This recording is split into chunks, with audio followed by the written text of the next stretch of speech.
नमस्कार, मैं ज्योति पांडे स्वागत करती हूँ आप सभी का लाइव टीवी समाचार लोकतंत्र की आवाज में, जिसमें हम आपको दिखाते हैं हर क्षेत्र की जुड़ी कुछ महत्वपूर्ण खबरें।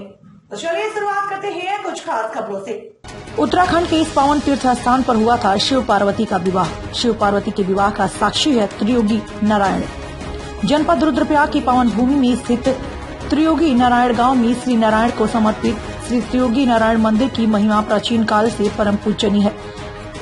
हिमालय की आंचल में स्थित श्री हरि विष्णु जी के इस दरबार में मांगी गई मनौती पूर्णतया फल को प्रदान करने वाली कही गई है। कहा जाता है कि कभी यह स्थान राजा हिमवान की राजधानी थी और इसी स्थान पर भूतवान भगवान भोलेनाथ जी का विवाह माता पार्वती के साथ हुआ था और श्री विवाह का साक्षी त्रियोगी नारायण के प्रति भक्तजनों में अपार आस्था है। भगवान नारायण भूदेवी तथा लक्ष्मी देवी के साथ यहाँ दर्शन देते हैं। विष्णु भगवान को यहाँ माता पार्वती की भ्राता के रूप में भी पूजा जाता है। कथाओं के प्रसंग के अनुसार कहा जाता है कि इस अलौकिक विवाह में पार्वती के भ्राता का दायित्व कन्यादान हेतु श्री हरि ने निभाया था। आज भी यहाँ विवाह यज्ञ की धुनी युगों युगों से प्रज्वलित है। इस धुनी की राख को भक्तजन प्रसाद के रूप में ले जाते हैं। सुखमय व आनंद भरे दाम्पत्य जीवन के लिए प्रसाद अखंड सौभाग्य का प्रदाता माना जाता है। मंदिर में प्रज्वलित अखंड धुनी के दर्शन का महत्व भी आध्यात्मिक जगत में पापों के समूह को विनाश करने वालों को कहा गया है। यहाँ पवित्र सरोवर का स्मरण, दर्शन व जल धारण का महत्व जटिल रोगों के निदान में सहायक है। रुद्र कुंड, विष्णु कुंड, ब्रह्मा कुंड व सरस्वती कुंड रूपी पवित्र सरोवर आनंद व सुख के प्रदाता माने गए हैं। यहाँ पधारने वाले भक्तजन आस्था व भक्ति के साथ रुद्र कुंड में स्नान करके ब्रह्मा कुंड में आचमन और सरस्वती कुंड में पितरों का तर्पण कर अपना जीवन धन्य करते हैं। उत्तराखंड के देव दरबारों में यह दरबार शिव विवाह का साक्षी होने के कारण अति प्राचीन दरबार है। माता पार्वती की तपोभूमि गौरी कुंड से लगभग 6 किलोमीटर की दूरी पर स्थित इस दरबार की महिमा अपरंपार है।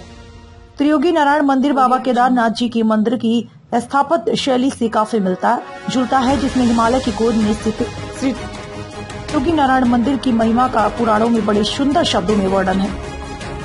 विभिन्न तीज त्योहारों के अवसर पर यहाँ मेले आयोजित होते हैं। इन मेलों में हरियाली मेला बेहद प्रसिद्ध है।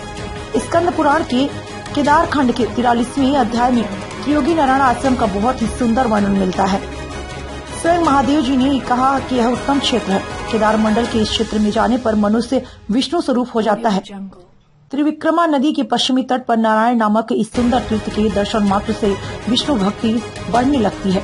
पुराणों के अनुसार त्रिविक्रमा तट के ऊपर 2.5 कोस की दूरी में यज्ञ पर्वत पर नारायण क्षेत्र महान फलदायक है।